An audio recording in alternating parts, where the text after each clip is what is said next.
a lot of these things already, you guys. We talked about the, let me see if this works here.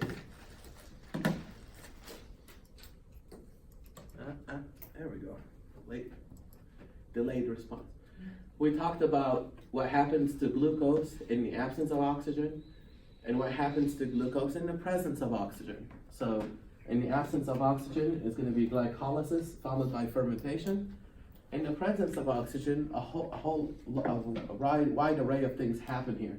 Glycolysis, pyruvate oxidation, citric acid cycle. We talked about all of this stuff. The only thing that is left for us to talk about is this one, the monster one, oxidative phosphorylation. So just going through the slides here, you see the event happening. The glucose comes in, it breaks down to 2 G3Ps, which converts to 2 pyruvates. All of that happens in the cytoplasm, real quick here. And then without oxygen, it ferments. With oxygen, it goes through pyruvate oxidation, citric acid cycle, followed by the oxidative phosphorylation. Notice that glycolysis is in common to both of them. Before fermentation, glycolysis happens. Before cellular respiration, glycolysis happens. All right, then we talked about what happens during fermentation, depends on which cell type you are. So this is a quick recap from my other discussions. We talked about with oxygen, the pyruvate comes in and becomes 2-acetyl-CoAs because it loses a carbon. And every time we lose a carbon, we lose it in the form of CO2, every time. All right, we also said that 2 more NADHs are produced during this process, and the name of this process is pyruvate oxidation. Oxidation is another word for saying breakdown of things. So you're breaking down the pyruvate into acetyl-CoA by removing the carbon. All right, then we started talking about the citric acid cycle. Now you have 2 acetyl-CoAs. From each glucose, you have 2 acetyl-CoAs at this stage. And we went through the process. Citrate becomes isocitrate. Isocitrate becomes alpha-ketoglutarate. By losing a carbon, alpha-ketoglutarate becomes succinyl-CoA. Succinyl-CoA becomes succinate. Succinate becomes fumarate. Fumarate becomes malate. And malate goes back to oxaloacetate. Notice that what we start out with, oxaloacetate, is what we end up with, because that's a cycle, okay? That is very important to know that. And I gave you a trick on how to memorize these things. Hopefully you start working on that. You're done with exam 2, so start working on memorizing this. Yes, sir? Does this cycle ever fail? Oh, it will fail one time. Okay. When you're just about to die. Yeah. It works the whole time, every cell requires this to keep going because it produces the loaded trucks that are going to make your ATP. The only time this stops working for you is when you're dead, yeah. Or when at least that cell is dead, okay? So you want it to keep working for you because it does an important job. It loads these electrons and hydrogens on these trucks, and then these trucks will go to oxidative phosphorylation for delivery, and that's when the fun begins. All right, so this is basically a quick recap. So then we jump into oxidative phosphorylation. Here is where the fun begins. So during oxidative phosphorylation, or at the start of oxidative phosphorylation, you notice something. All the loaded trucks are in the mitochondrial matrix at this stage. Here are the loaded trucks. 10 NADHs, 2 FADH2s. You need to know where they come from. The 2 FADH2s, those are easy. They come from the citric acid cycle. We're done. The NADHs, you have to know how many and from where. Well, let's see. 2 from glycolysis. 2 from pyruvate oxidation. That means we have how many left? 6. All of them from the citric acid cycle. 6 of them. You need to know how many of these and where they come from. So you have to do a tally at the end of each stage. And you gotta start this stuff tonight. I'm not kidding you. Tonight you're starting this. Ask yourself this question. Can you draw the entire flow chart from memory? Maybe the answer to that tonight is no. I might draw the beginning of it or some of it, but maybe not all of it. That's fine. But by tomorrow, you should be able to draw more of it. Then comes what? Wednesday, you should be able to draw more of it. I'll give you till Friday to know the whole thing. No pressure, right? By Friday or Saturday, you should be able to draw the entire flowchart from memory, accounting for everything. You have to account for every NADH, every FADH2, every carbon dioxide, where they happen, where does the carbon dioxide go after it's produced, and so forth. Where does the oxygen come from, and so forth. Because if you have a mental image of the flowchart, you have that part of the exam 3. Now exam 3 also covers photosynthesis. It will also cover mitosis and meiosis, but at least that part of the exam, you'll have it, memory, in your memory bank. You'll need to get going with that because photosynthesis adds another pressure on you. There's other things to learn in photosynthesis too. All right, so please get going with that. You never know what I'm going to surprise you with on Wednesday. You never know. I've been known to surprise quizzes. Surprise, there's a quiz today. On what? On what you learned on Monday. So watch out for me, please. Okay. So here's the key for the complexes. This is called complex 1. This is called ubiquinone. This is complex 2. This one is complex 3, cytochrome C, complex 4. Now, where are they located? They're located in the inner membrane of the mitochondria, the folded membrane, versus the outer membrane of the mitochondria. Remember, the mitochondria from chapter 6, I think it was, 6, tells you that there are 2 membranes, and the inner one is folded, and that fold is very important, because the fold creates what's called an inner membrane space. This space here is critical for your life.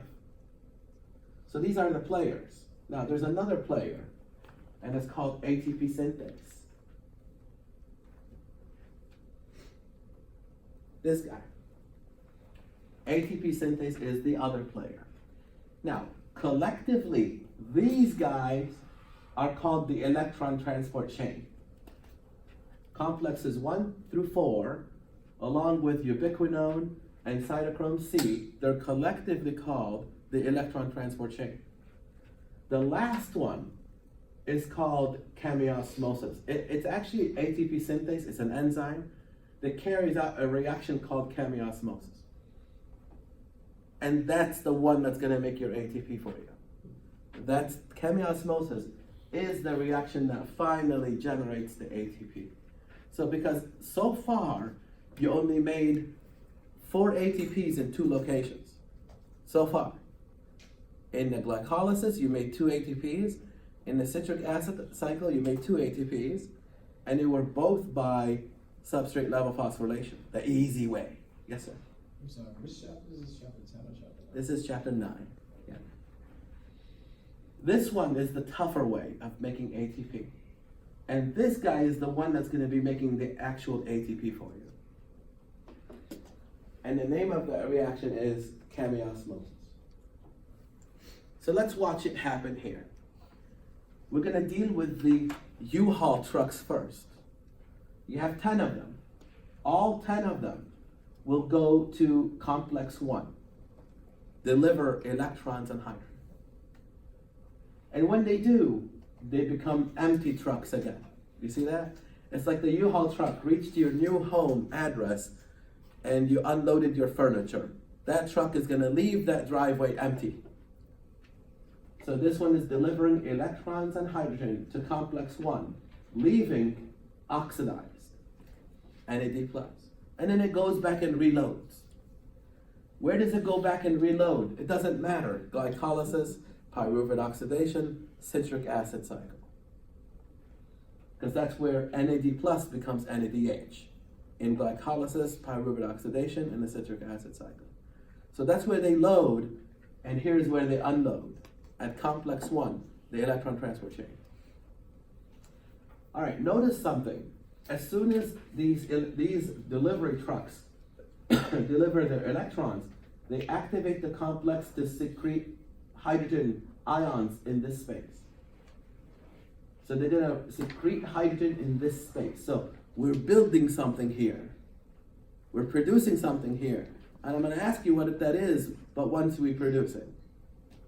Now follow the electrons. We're gonna first follow the electrons and see what happens to these complexes when the electrons reach the complex. Notice, what happens to the complex when the electrons reaches the complex? It opens a channel and pumps hydrogen into that space. Okay, let's go through it. The electrons then go to ubiquinone. So it's like a relay system. You remember me passing the marker from one person to the other? Remember me doing that? I think I did that with you guys. Maybe, maybe not. I can't remember. But I usually give the marker to a student and ask them to hand it over to the next student, hand it over to the next student. It becomes like a relay system. Well, it's the same thing. The electrons get handed over from complex 1 to ubiquinone. Now, ubiquinone will move through the membrane and go to complex 3. Now watch. This is very important to know. Complex 1 does not move through the membrane. Complex 1 is standing still. So is complex 3. But complex 1 needs to give electrons to complex 3, and complex 3 is too far. So it relies on this relay system called ubiquinone. Ubiquinone can move through the membrane. So ubiquinone goes to complex 1, picks up the electrons, and goes to complex 3 and delivers them. Now, complex 3 will open up hydrogen channels and pump hydrogen. So far, 1 and 3 are pumping hydrogen, so far. Okay? Again, complex 3 does not move, neither does complex 4. They rely on cytochrome C to move. So cytochrome C will move, pick up the electrons from complex 3, and deliver them to complex 4. Can you guess what's going to happen to complex 4? Release hydrogen. It's going to release hydrogen. Very good. So now, when any DH is involved, complex 1, 3, and 4 are pumping hydrogen into that space.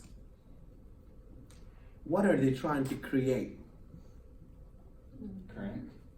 Say? Neutron. No? What do you say? Current movement.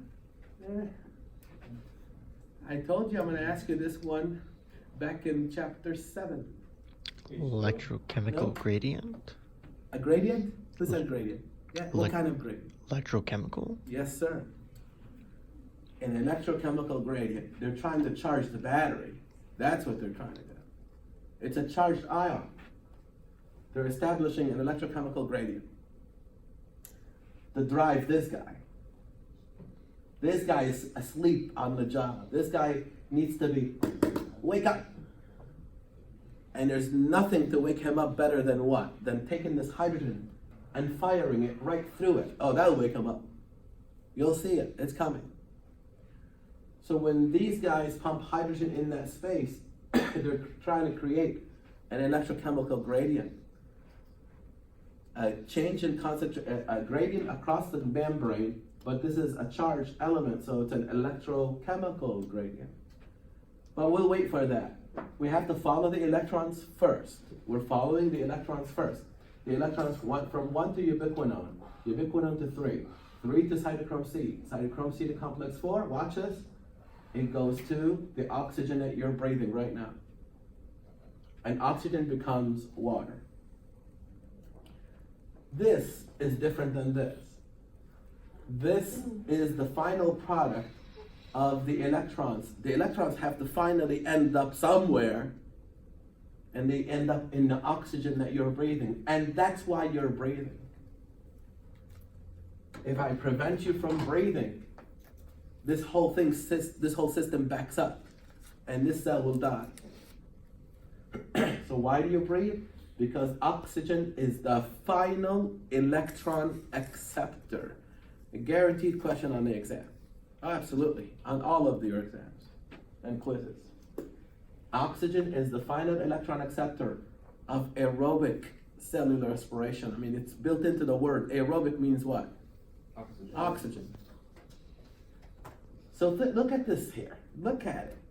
The oxygen that you're breathing within the next whatever, second or two, is gonna become water. When it picks up the electrons from complex 4 and the hydrogen ions from the matrix, it becomes water. So that's how we deal with the electrons. Okay, why are we doing all of this? Listen, all of this, the entire complexity of cellular respiration is because this guy is sleeping on the job. So don't blame the complexity on me. I'm just the messenger. Blame the complexity on ATP synthase. We need to wake up ATP synthase, and the best way to wake them up is to literally fire hydrogen ions through the enzyme. So watch this. We're gonna get hydrogen ions to fire. All of them are gonna bunch up, and one at a time, they're gonna go through the ATP synthase. Oh, hang on, I'm gonna put you in suspense for a second. We're gonna deal with FADH, I forgot about that. We're gonna deal with FADH2 first before we activate this guy. So hang on to that one. FADH2 delivers to complex 2, not complex 1. But the rest of it is the same, thank God.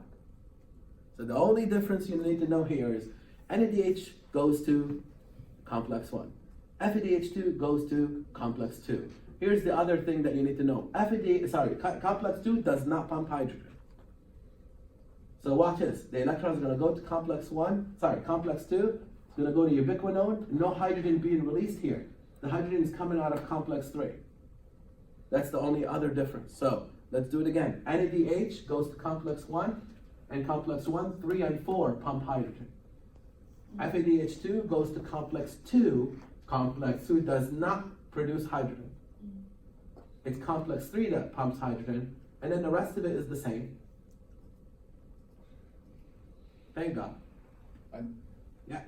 So I don't understand how complex 2, it doesn't pump hydrogen, so it just... That's the nature of things.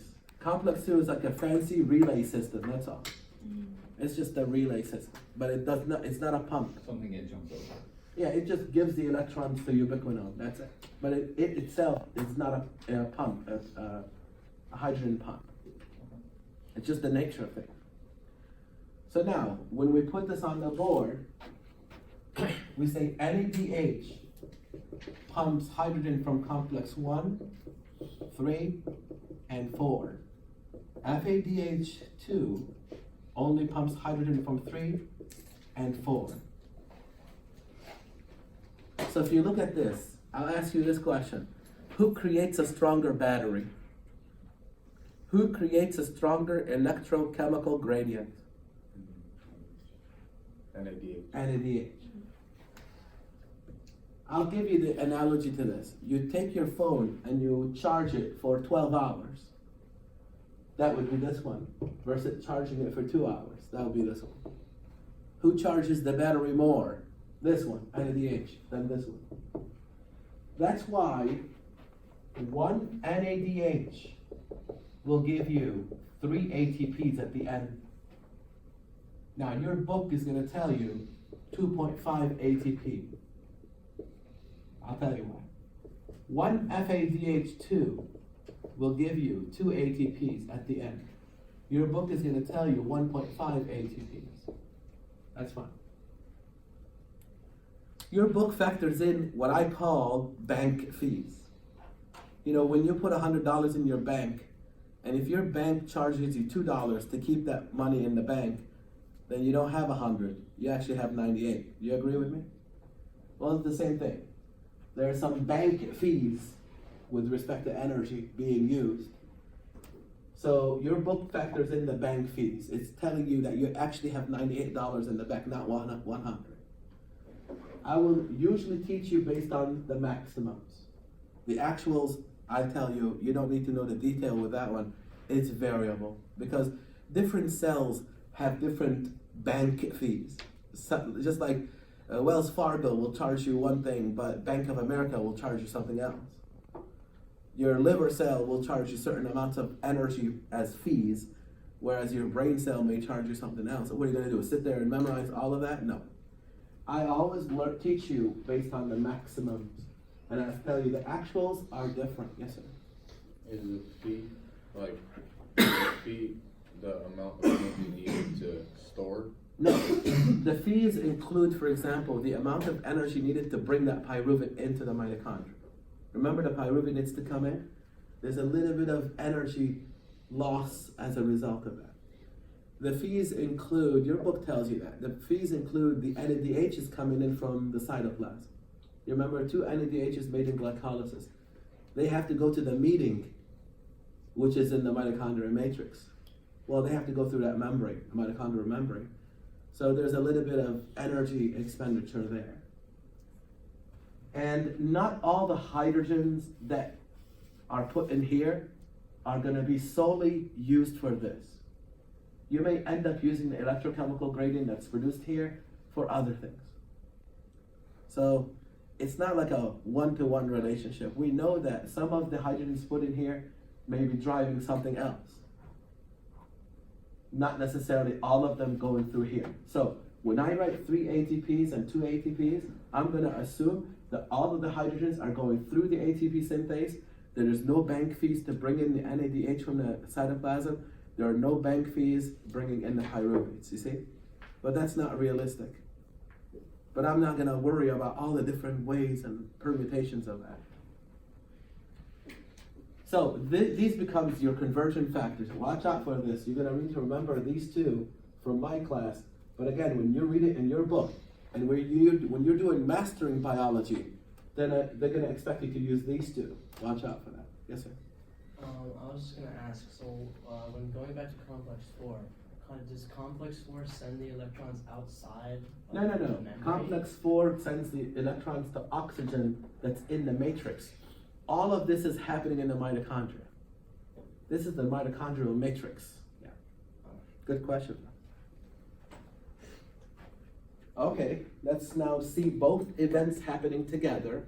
I have to teach it to you separately, of course. But in reality, both events happen together. So it becomes really complex. Here it is. That's why I taught it stepwise, right? If I just showed this, you'd be lost. But now you know both of these events are happening together. Look at the electrochemical gradient being produced. Now, the hydrogens one at a time will go through ATP synthase. They literally go through the enzyme and it activates it. It activates it to do what? To do this reaction. ADP plus phosphate gives you ATP. So, your ATP synthase is sleeping in the mitochondrial membrane. It's sleeping. Fire hydrogen through it. It wakes up and it picks up an ADP of phosphate and makes ATP. ADP phosphate makes ATP. And then goes back to sleep until the next hydrogen comes in, and so forth. So what I'm trying to tell you is this. One NADH will produce enough hydrogen to wake this guy up to do this. 1, 2, 3. Go back to sleep. You see that? It'll make 3 ATPs. I'll do it again. One NADH will pump enough hydrogen in that space. When they go back through ATP synthase will wake up, means activate, and go like this. 1, 2, 3, and go back to sleep. What is this? ADP plus phosphate 3 times to make ATP. What is the name of that reaction? Chemiosmosis. But you don't have one NADH. How many NADHs do you have? 10. You have 10 of them. So look at this one. I'm not going to do all 30. But this one will wake up the ATP synthase to make it do this. 1, 2, 3, 4, 5, 6, 7, 8, 9, 10. How many times? 30 times. Because for each NADH, you make 3 ATPs, but you have 10 NADHs. So you end up with 30 ATPs. FADH2 is a weaker battery. It will wake up ATP synthase to only do it how many times? Twice. So it will do this, 1, 2, and then go back to sleep. But you don't have one FADH2, you have how many? 2. Both of them will wake up the ATP synthase to make it do this. 1, 2, 3, 4. Done. So this one, because you have 2 FADH2s, it will make 4 ATPs.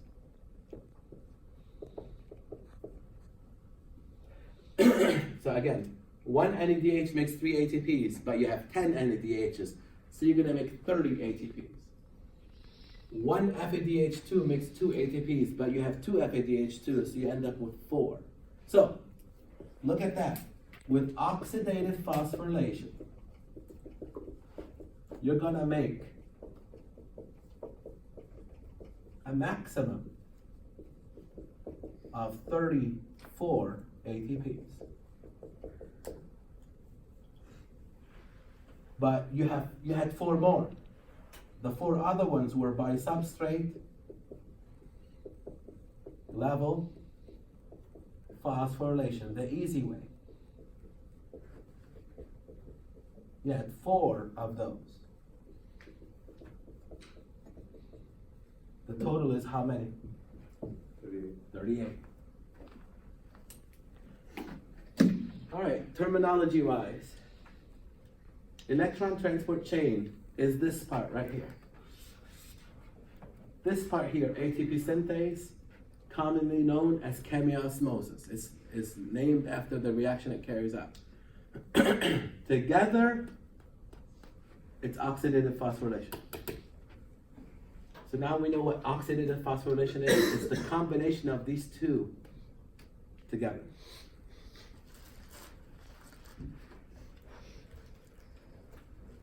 So at this stage, the final tally of the whole process, of course, with oxygen being present, is this. 2 ATPs by SLP during glycolysis.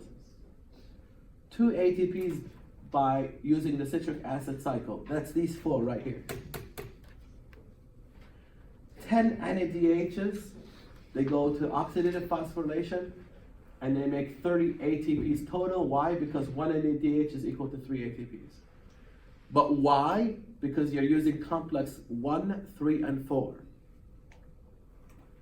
2 FADH2s go to the oxidative phosphorylation and make 4 ATPs, since 1 FADH2 makes 2 ATPs. Why? Because only 3 and 4 are pumping hydrogen. It's a weaker battery, remember that. Now that gives you the total of 38 maximum yield, but remember, the actual yield will be variable depending on which cell type you're dealing with. Again, depending on the bank fees, remember that. Waste products. All 6 carbons that came in with glucose, they all get released as CO2. You're breathing that out right now.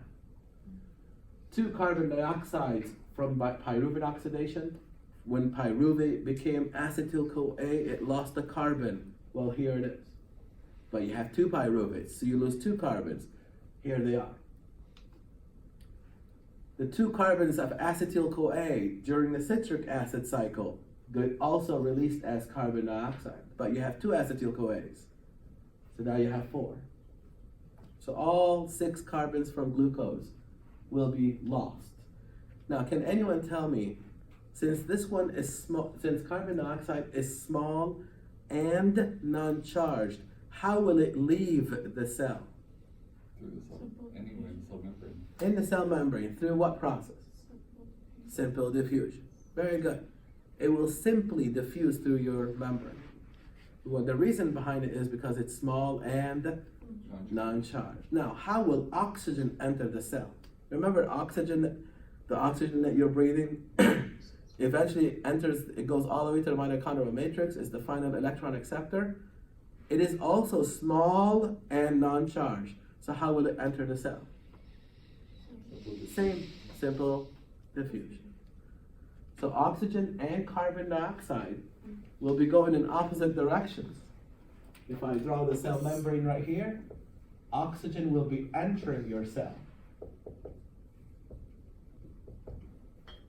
So you can use it as a finite electron acceptor, but CO2 will be leaving your cell. The CO2 is a poison, it's a toxin.